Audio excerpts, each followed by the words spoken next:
રક્ષાબંધન એટલે ભાઈ બહેનના પ્રેમ અને વિશ્વાસના અતૂટ બંધનનું પાવન પર્વ। ભાઈ અને બહેન વચ્ચેના અતૂટ પ્રેમ અને વિશ્વાસના પ્રતીક સમા રક્ષાબંધનના તહેવારમાં બહેનો તેમના ભાઈના કાંડા પર રક્ષા સૂત્ર બાંધે છે અને તેમના લાંબા આયુષ્ય માટે પ્રાર્થના કરે છે। આ સાથે જ ભાઈ તેની બહેનને જીવનભર રક્ષણ આપવાનું વચન આપે છે। પ્રેમ અને રક્ષાના વચન સાથે જોડાયેલા આ દોરાનું ખૂબ મહત્વ છે। પણ શું આપને ખબર છે કે ભાઈએ રાખડી ઉતારતી વખતે કેટલાક નિયમોનું ખાસ પાલન કરવું જોઈએ? જાણો આ જરૂરી વાત। રક્ષાબંધનના તહેવાર પર જે રીતે બહેન તેના ભાઈના કાંડા પર રાખડી બાંધે છે, એ જ રીતે ભાઈએ પણ રાખડી ઉતારતી વખતે નિયમોનું પાલન કરવું જોઈએ। આ તહેવાર શ્રાવણી પૂર્ણિમાના દિવસે ઉજવવામાં આવે છે। રક્ષાબંધનના દિવસે બહેનો તેમના ભાઈના કાંડા પર રક્ષાસૂત્ર બાંધે છે અને તેમના લાંબા આયુષ્ય માટે પ્રાર્થના કરે છે। આ સાથે જ ભાઈ તેની બહેનને જીવનભર રક્ષણ આપવાનું વચન આપે છે। ભાઈઓ અને બહેનો વચ્ચેના પ્રેમને દુષ્ટ નજરથી બચાવવા અને તેને અતૂટ બનાવવા માટે બહેનો ભાઈઓના કાંડા પર રાખડી બાંધે છે।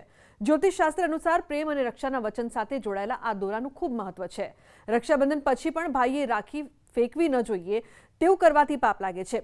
ભાઈઓએ રાખડી ઉતાર્યા પછી તેને જ્યાં ત્યાં ફેંકવી ન જોઈએ, તેનાથી સંબંધો પર વિપરીત અસર પડી શકે છે। આવી સ્થિતિમાં જો તમારી રાખડી જાતે જ ખુલી જાય તો પણ તેને સુરક્ષિત રાખો। રક્ષાબંધન પછી જ્યારે રાખડી ખોલવામાં આવે ત્યારે તેને જ્યાં ત્યાં ફેંકવાને બદલે તેને લાલ રંગના કપડામાં રાખી દો। તેને કપડામાં બાંધીને એવી જગ્યાએ રાખો જ્યાં ભાઈ બહેન સાથે સંબંધિત વસ્તુઓ ઘરમાં રાખવામાં આવે। આ પછી આગામી રક્ષાબંધન પછી તમારી બહેન દ્વારા રાખડી બંધાવો અને જૂની રાખડી વહેતા પાણીમાં વિસર્જિત કરી દો। આમ કરવાથી ભાઈ બહેનોના સંબંધમાં વધુ ઘનિષ્ઠતા આવશે। જ્યારે રાખડી જાતે તૂટી જાય છે ત્યારે કેટલાક લોકો તેને ફેંકી દે છે અથવા તેને કોઈ પણ જગ્યાએ રાખી દે છે। જ્યોતિષના નિયમો અનુસાર આવું કરવું અશુભ માનવામાં આવે છે। આવી સ્થિતિમાં તૂટેલી રાખડીને ક્યાંક ફેંકી દેવા અથવા તેને પડી રહેવાને બદલે તેને પાણીમાં વિસર્જન કરી દેવી જોઈએ। તેને ઝાડના મૂળમાં પણ રાખી શકાય। તેની સાથે ₹1નો સિક્કો પણ રાખવો જોઈએ। येन बद्धो बलिराजा दानविंद्रो महाबल तेन तवामपि बध्नामि रक्षे माचल।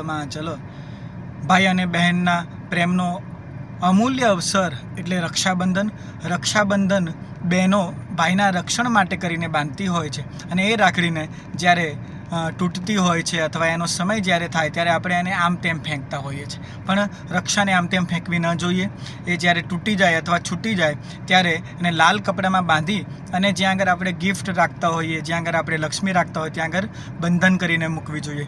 બીજો એક ઉપાય એવો પણ છે કે એ જે રક્ષા છે એ કોઈ પણ ઝાડના વૃક્ષના થડના નીચે પણ તમે એને મૂકી શકો છો।